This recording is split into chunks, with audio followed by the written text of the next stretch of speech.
میں انتہائی ادب و احترام کے ساتھ اپنے امیر محترم جگر گوش قائد ملت اسلامیہ شیخ الحدیث حضرت علامہ حافظ خادم حسین رضوی دامت برکاتہم رحمت اللہ تعالی علیہ ونور اللہ مرقدہ الشریف کے جگر گوشہ اور آپ کے جمال و کمال کے عکس اور آپ کے غیرت و حمیت کے بتاؤ قبلہ قائد محترم امیر محترم جناب حضرت حافظ صاحبزادہ سعد حسین رضوی صاحب سے ملتمس ہو کہ وہ آوے اور آپ کے جذبات کو گرما دے. لبیک لبیک یا رسول اللہ لبیک لبیک لبیک یا رسول اللہ لبیک لبیک لبیک یا رسول اللہ لبیک لبیک لبیک یا رسول اللہ لبیک لبیک لبیک یا رسول اللہ لبیک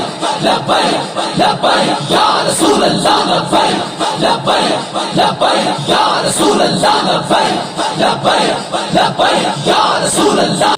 الحمدللہ نحمده ونستعینه ونستغفره ونعوذ باللہ من شرور انفسنا ومن سیئات اعمالنا من يهده الله فلا مضل له ومن يضلله فلا هادي له ونشهد ان لا اله الا الله وحده لا شريك له ونشهد أن سيدنا ونبينا وحبيبنا ومولانا محمدا عبده ورسوله.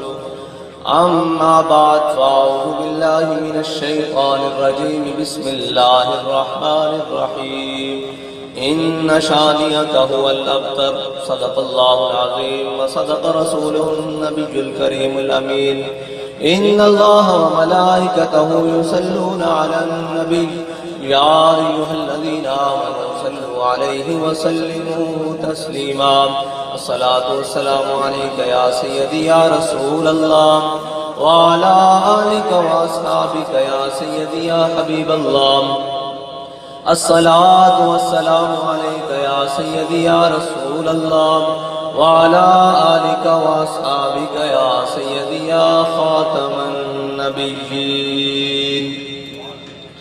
معزز سامعین محترم، اسٹیج پر جلوہ گر، تحریک لبیک مجلس شورا کے ذمہ داران، قائد خیبر پختونخوا علامہ ڈاکٹر محمد شفیق امینی صاحب، علامہ مولانا غلام عباس فیضی صاحب، جناب انجینئر حفیظ اللہ علوی صاحب اور ہمارے اس حلقہ سے نامزد امیدوار تحریک لبیک پاکستان علامہ ثناء اللہ سیفی رضوی صاحب اور اسٹیج پر جلوہ گر پیران عظام اور میرے سر کا تاج تمام جن کے نام سے میں واقف نہیں. اگر بات تعارف سے کی جائے تو ہمارے قائد ہم سب کا تعارف کروا کر گئے ہیں کہ ہم سب اس در کے کتے ہیں. ہمارا تعارف پہلے ہوتا تھا حضرت فلاں فلاں فلاں، اب سب کا تعارف یہ ہے کہ ہم کتے پاک رسول اللہ کے. اور ہمارا مقصد کیا ہے کہ بھونکے شور مچائیں کہ ناموس رسالت گلشن کے اندر کوئی سور نہ آ جائے، کوئی غیر داخل نہ ہو جائے. ہم سب کا اسی لیے ایک ہی تعارف ہے کہ ہم اب اس در کے کتے ہیں اور ہم سب کی زندگیوں کا ایک ہی مقصد ہے اور مشن ہے، وہ یہ ہے کہ ہم نے حضور کے دین کو تخت پر لانا ہے. اور اس دین کو تخت پر لانا کیسے ہے؟ ہمارے قائد ہمیں جذبہ دے کر گئے ہیں. ہمیشہ یاد رکھنا، اسلام جو ہے وہ ہمیشہ کم وسائل اور زیادہ وسائل کے ساتھ آگے بڑھا ہے. اور جب وسائل زیادہ ہوئے، مسائل کم ہوئے، پھر مسلمانوں نے کبھی ترقی نہیں کی. مسلمانوں کی ترقی کا راز ایک علامہ اقبال کہتا ہے، میں تجھ کو بتاتا ہوں تقدیر امم کیا ہے. میں تجھ کو بتاتا ہوں تقدیر امم کیا ہے، شمشیر و سنا اول. علامہ اقبال کہتا ہے اگرچہ پاس وسائل نہ ہو لیکن میدان لگانا پڑتا ہے، اور جب میدان لگا دیا جائے پھر میں تجھ کو وہ عزتیں دوں گا کہ قیامت تک لوگ یہ سوچتے رہیں گے کہ یہ کون آیا تھا، یہ کون آیا، یہ کون ذیشان آیا، یہ بابا کون تھا جو ویل چیئر پہ تھا، کون اس سے اتنی محبت کروا گیا کہ قیامت تک لوگ جنازے کے لوگ ہی گنتے رہیں گے. ایک وقت لگتا ہے، میدان لگانا پڑتا ہے، لیکن جذبہ خالص رکھتے ہوئے. وہ جذبہ کون سا تھا؟ وہ جذبہ قرون اولیٰ سے لے کر آج تک جذبہ موجود ہے. اس کو جو اپنائے گا اللہ تعالیٰ اس کو عزت دے گا. حضرت عقبہ بن نافع رضی اللہ تعالیٰ عنہ فاتح افریقہ ہمارے قائد جو ہمیں جذبہ دے کر گئے نا، لوگ یہ کہتے ہیں کہ جی اب یہ بات نہیں بننے والی. ہم ان کو بتانے کے لیے آئے ہیں کہ جذبہ دن بدن بڑھ رہا ہے، کیونکہ افلاک سے آتا ہے نالوں کا جواب. آخر جو ہمارے قائد نے تکلیفیں اور مشکلات برداشت کی، ان کا ثمر کا وقت آیا جاتا ہے کہ ان علاقوں میں جہاں کہا جاتا ہے کہ یہاں تحریک لبیک پاکستان کا وجود کہاں، یہاں کون ان کو ووٹ دے گا. دیکھیں جناب، لوگ آئے بیٹھے ہیں صرف ووٹ دینے کے لیے نہیں، حضور کے نام پر جان دینے کے لیے بھی. لبیک یا رسول اللہ لبیک لبیک لبیک یا رسول اللہ لبیک لبیک لبیک یا رسول اللہ لبیک لبیک لبیک یا رسول اللہ لبیک لبیک لبیک یا رسول اللہ لبیک لبیک لبیک یا رسول اللہ لبیک لبیک لبیک یا رسول اللہ. جس جذبے سے ہمارے قائد نے ہمیں سرشار کیا، جس جذبے سے ہمارے قائد نے ہمیں بھر کر غیرت و حمیت کے جام پلائے اور عظیمت کے جام پلائے، وہ جذبہ کون سا تھا؟ حضرت عقبہ بن نافع نے جب افریقہ فتح کر لیا تو آگے سمندر آ گیا، آپ نے اپنا گھوڑا سمندر کے اندر ڈال دیا. علامہ اقبال کہتا ہے دشت و دشت دریا بھی نہ چھوڑے ہم نے، بارے ظلمات میں دوڑا دیے گھوڑے ہم نے. وہ آپ نے گھوڑا اپنا سمندر کے اندر ڈال دیا، اور جب گھوڑا پانی کے اندر داخل ہوا نا، جب گھوڑے کی گردن تک پانی آیا تو حضرت عقبہ بن نافع نے اس کی مہارے پکڑ کے نا آسمان کی طرف ایسے منہ اس کا بلند کر کے کہا کہ مولا تو گواہ رہنا، عقبہ بن نافع کا جذبہ جہاد ختم نہیں ہوا، تیری زمین ختم ہو گئی ہے. ہم یہ کہنے کے لیے آئے ہمارے قائد آپ کی روح گواہ رہے، آپ بے شک دنیا سے چلے گئے، آپ کے کارکنان کا جذبہ ختم نہیں ہوا. اگرچہ وسائل کم تھے، اگرچہ دونوں جیبیں حضور کی محبت کے عشق سے بھری ہوئی ہیں، لیکن وسائل کم ہیں، لیکن آپ کے مشن کی تکمیل کے لیے علامہ ثناء اللہ صاحب میدان میں ہیں، جناب زاہد درانی صاحب میدان میں آ گئے ہیں، اور انشاءاللہ یہ قافلہ بڑھتا رہے گا. ابھی تو آغاز ہے، ابھی تو آغاز ہے، ابھی تو ہم نے بڑی لمبی منزل کی طرف جانا ہے. اس منزل کی طرف جانا ہے جس کا رستہ سیدھا مدینہ طیبہ کی طرف جاتا ہے. اس ریاست مدینہ کی طرف جانا ہے جس کے جھوٹے نعرے، جس کا خوبصورت نام بگاڑنے کی کوشش کی جا رہی ہے. انشاءاللہ ہم نے اس پاکستان کو جس مقصد کے لیے حاصل کیا تھا، اس مقصد کی تکمیل کے لیے انشاءاللہ جانا ہے. ہم نے ان چوروں اور ڈاکوؤں سے اس پاکستان کی خلاصی کرانی ہے کہ جب بھی کسی بڑے چور کا نام لیا جائے تو وہ ہمارے حکمرانوں کی کابینٹ کا حصہ ہوتا ہے. جب کسی بڑے ڈاکو کا نام لیا جائے تو وہ ہمارے حکمرانوں کی کچن کابینٹ کا حصہ ہوتا ہے. ہم نے جلد اس پاکستان کو ان انگریز کے چاکروں اور نوکروں سے بالکل فارغ کر کر حضور کے دین کی اماجگاہ بنانا ہے. اور جس مقصد کے لیے پاکستان بنا، اور جس مقصد اور جس نعرے کو بلند کر کے پاکستان کو حاصل کیا گیا کہ پاکستان کا مطلب کیا، لا الہ الا اللہ، دستور ریاست کیا ہوگا، محمد رسول اللہ. انشاءاللہ ہم نے پارلیمنٹ کو اپنی ٹھوکر کے ساتھ کھول کر کہنا ہے کہ یہ وہ پارلیمنٹ ہے جس میں حضور صلی اللہ علیہ وسلم کی ختم نبوت کی ترمیم کی گئی. اس پارلیمنٹ میں اس پارلیمنٹ کو ہم نے انشاءاللہ لبیک یا رسول اللہ کے نعروں سے غسل دینا ہے، اور انشاءاللہ وہ وقت قریب ہے، زیادہ دیر نہیں ہے. لبیک لبیک یا رسول اللہ لبیک لبیک لبیک یا رسول اللہ لبیک لبیک لبیک یا رسول اللہ لبیک لبیک لبیک یا رسول اللہ لبیک لبیک لبیک یا رسول اللہ لبیک لبیک لبیک یا رسول اللہ لبیک لبیک لبیک یا رسول اللہ لبیک لبیک لبیک یا رسول اللہ لبیک. اور آج کل یہ سوال ہو رہا ہے جی کہ یہ کرین والے کہاں سے آ گئے. میں نے کہا یہ کرین والے اس رستے سے آئے ہیں جس رستے سے حضرت بلال حبشی آئے تھے. یہ کرین والے اس رستے سے آئے ہیں جس سے عبادہ بن صامت آئے تھے. یہ کرین والے اس رستے سے آئے ہیں جس سے سعد بن عبادہ آئے تھے. یہ کرین والے اس رستے سے آئے ہیں جس راستے سے حضرت سعد بن معاذ آئے تھے، جب میرے آقا و مولا نے پوچھا کہ بدر جانا چاہیے کہ نہیں، جب ہمارے قائد نے پوچھا کہ فیض آباد جانا چاہیے کہ نہیں، تو ہمارے کارکنوں نے کہا آپ میرے قائد آپ پہنچے نہ پہنچے، ہم آپ سے پہلے آپ کے میدان کارزار فیض آباد میں پہنچ کر بتائیں گے کہ بالکل جانا چاہیے۔ جب حضور کی عزت و ناموس کا مسئلہ ہو تو پھر سارے کام چھوڑ کر میدان میں جانا چاہیے۔ جب میرے آقا و مولا نے پوچھا کہ جناب اے صحابہ، اے میرے صحابہ، اے میرے غلاموں، بدر جانا چاہیے کہ نہیں جانا چاہیے، تو حضرت سعد بن معاذ کھڑے ہوئے، کہا یا رسول اللہ سل حبال من شئتا وقتا حبال من شئتا سالم من شئتا عاد من شئتا خذ من اموالنا ما شئتا وآتنا ما شئتا۔ اے میرے آقا آپ پوچھتے ہیں بدر جانا چاہیے کہ نہیں، آپ حکم دیں ہم گھوڑے سمندروں میں ڈال دیں گے، آپ حکم دیں ہم کیسر و کسرا کے ساتھ جنگ چھیڑ دیں گے، آپ حکم دیں ہم اپنا مال خرچ کریں گے، آپ حکم دیں جس سے چاہے دوستی کریں، جس سے چاہے جنگ کریں، آپ حکم دیں ہم اپنی جانوں اور اپنے مالوں کے ساتھ آپ کے حکم کی پیروی کریں گے۔ اور جب میرے قائد نے کہا کہ ہم نے ناموس رسالت کے لیے فیض آباد میں جانا ہے، تو ہمارے کارکنوں نے کہا بابا جی ہم آپ کو لبیک کہتے ہیں، ہم آپ کے ساتھ فیض آباد جائیں گے۔ اور جب میرے بابا جی نے کہا کہ ہم نے اب حضور کے دین کو تخت پر لانے کے لیے کرین پر مہر لگانی ہے، تو ہمارے کارکنوں نے، پاکستان کے باسیوں نے یہ ہاتھ بلند کر کے کہا کہ بابا جی انشاءاللہ ہمارا اگلا ووٹ حضور کے دین کے لیے ہوگا، ہمارا اگلا ووٹ حضور کے دین کو تخت پر لانے کے لیے ہوگا، اور انشاءاللہ منزل دور نہیں ہے۔ بہت تبدیلی آ چکی ہے، وہ تبدیلی نہیں جس تبدیلی نے آپ کی چینی بھی کھا لی ہے، آپ کا آٹا بھی کھا لیا ہے، آپ کے گندم بھی کھا لی ہے، آپ کا جسم آپ کے جسموں سے کپڑے بھی اتروا لیے ہیں، آپ کے کاروبار بھی تباہ کر دیے ہیں۔ وہ تبدیلی نہیں، یہ تبدیلی حضور کے دین والی ہے، اور یہ وہ تبدیلی ہے کہ جب یہ آ جائے تو پھر قوم کے چینی چاول اور لٹیرے بھاگ کر باہر ملکوں میں نہیں جاتے، بلکہ اگر کوئی شکایت آ جائے تو حضرت عمر حضرت سعید بن عامر الجمحی کو مسجد نبوی مدینہ منورہ میں طلب کر دیتے ہیں۔ اور یہ وہ تبدیلی ہے کہ جب کوئی گورنر بن جائے، جب کوئی پہلے امیر ہو، اور حضرت سعید بن عامر الجمحی آپ اپنے زمانے جاہلیت میں کافی امیر تھے، لیکن جب حضرت عمر خطاب کے دور میں، رضی اللہ تعالیٰ عنہ کے دور میں حمص کے گورنر بنے، تو حضرت عمر نے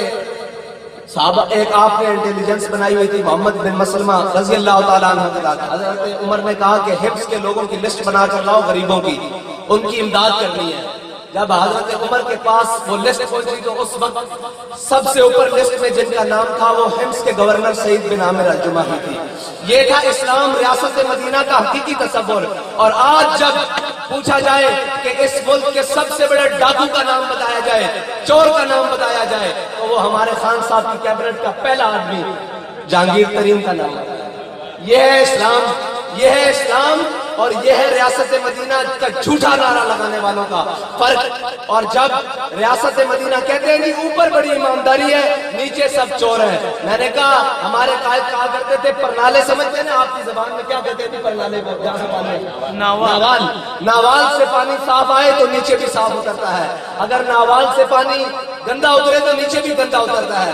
آپ کہتے ہو کہ جو اوپر بڑا ایماندار ہے، سنیں اگر اوپر ایماندار ہو تو پھر نیچے ایمانداری اترتی کیسے ہے؟ حضرت جناب سیدنا صدیق اکبر کو جب خلیفہ بنا دیا گیا، حضرت جناب سیدنا صدیق اکبر اگلے دن اپنا سامان اٹھایا تجارت کا اور اپنے کندھوں پر رکھا اور بازار کی طرف جا رہے ہیں، تجارت کے لیے، کرپشن کے لیے نہیں، بنی گالا کا پلاٹ ریگولائز کرانے کے لیے نہیں، تجارت کے لیے۔ حضرت عمر مل گئے، پوچھا جناب کدھر جا رہے ہیں؟ انہوں نے کہا جی تجارت کے لیے، صاحب ظاہر کرپشن تو کرنی نہیں، لوگوں کا مال لوٹ کر تو کھانا نہیں، بچوں کو یہودیوں کے پاس پڑھنے تو بھیجنا نہیں، اپنی مطلب بہنوں کی سلائی مشینوں کے ذریعے ارب روپے کمانے نہیں، حلال کمانا ہے۔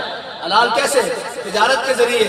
حضرت صدیق اکبر میں وہ سامان رکھا ہوا اور بازار کی طرف جا رہے ہیں، حضرت عمر آ گئے، انہوں نے کہا بابا اب آپ جو ہے نا وہ قوم کے حاکم بن گئے ہیں، اب آپ تجارت نہیں کر سکتے، قوم کا حاکم بن جائے تو بازار جا کر تجارت نہیں کر سکتا، وہ کتوں کے ساتھ کھیل سکتا ہے؟ مجھے بتائے قوم کا حاکم بن جائے اور ریاست مدینہ کا دعوے دار ہو، وہ بازار جا کر تجارت نہیں کر سکتا، کیا وہ اپنے پلاٹوں میں کتوں کے ساتھ کھیل سکتا ہے؟ نہیں، اس کو تو قوم کی فکر ہی اتنی ہوتی ہے۔ حضرت جناب عمر نے فرمایا آپ گھر چلیں، ہم آپ کی تنخواہ مقرر کرتے ہیں۔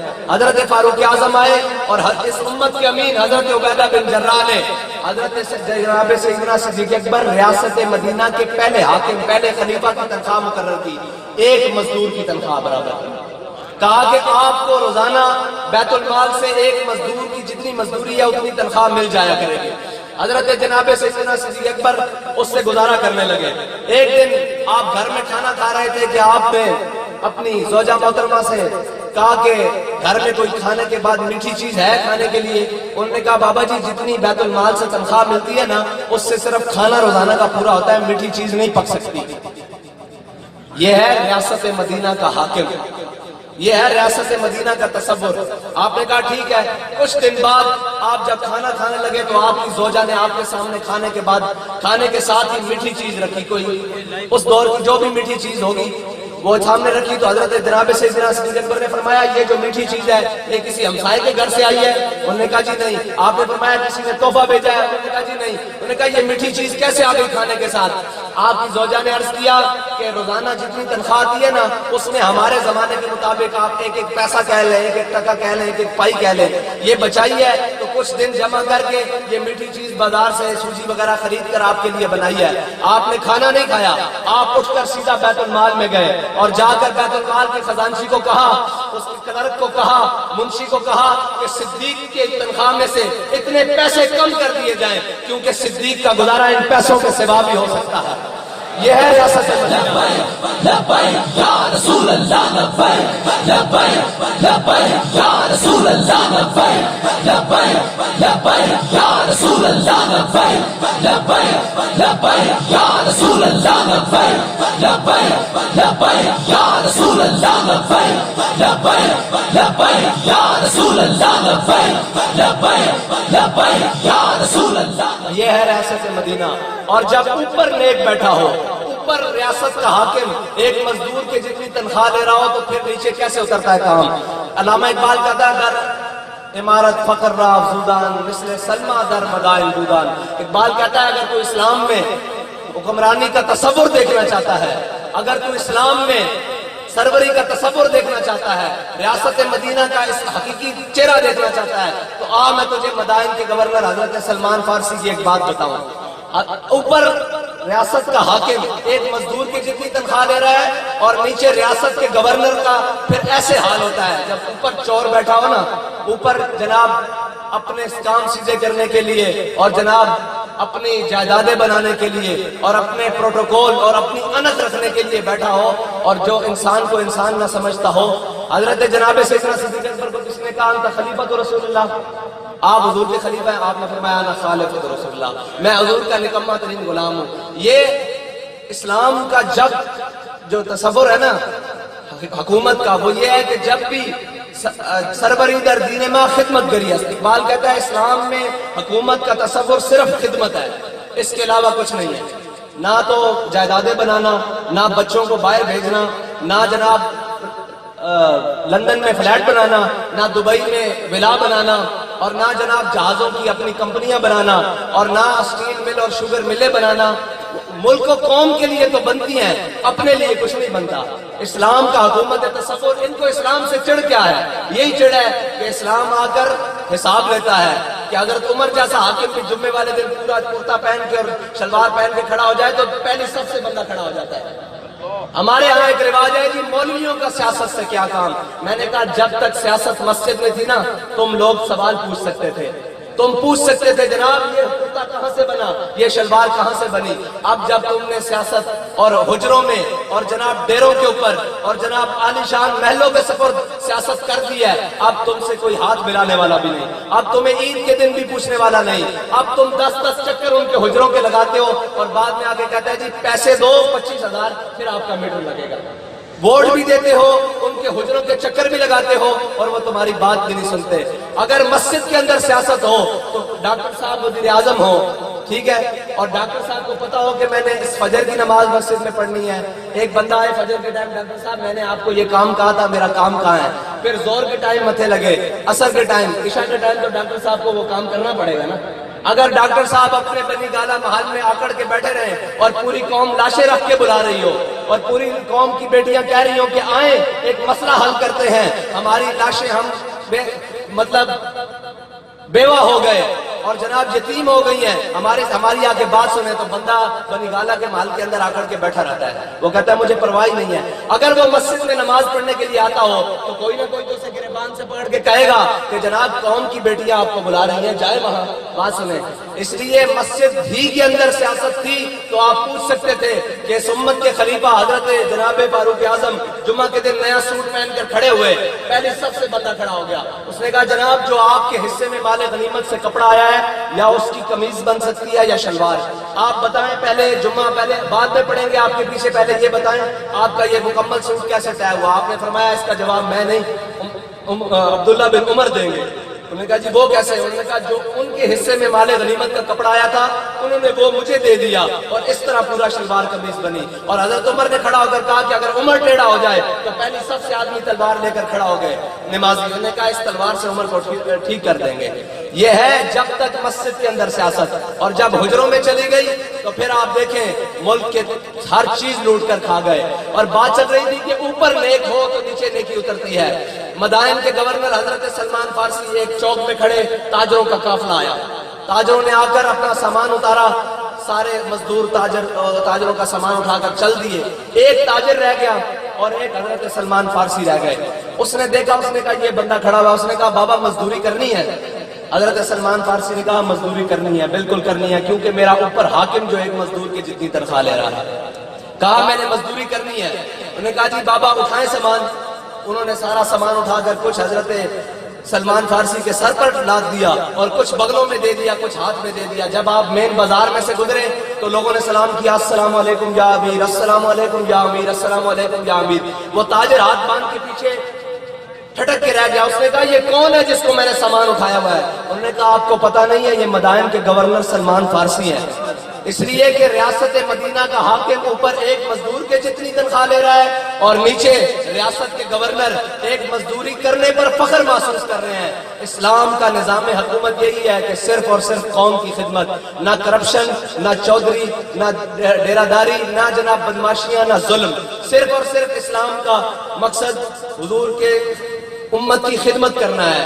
اور جب تک اسلامی نظام اس ملک کے اندر نہیں آتا اور حضور کا دین تخت پر نہیں آتا، اس وقت تک پاکستان کبھی بھی ترقی کی راہ پر حاول نہیں ہو سکتا۔ اب آپ نے کھڑے ہو کر بتانا ہے کہ ہم انشاءاللہ جناب علامہ مولانا ثناء اللہ صاحب کو انشاءاللہ ووٹ دیں گے، اور جہاں یہ ہمیں بلائیں گے، الیکشن ڈے والا دن ہو یا کسی جلسے میں ہو، ہم ان کے ساتھ شانہ بشانہ کھڑے ہوں گے۔ لبیک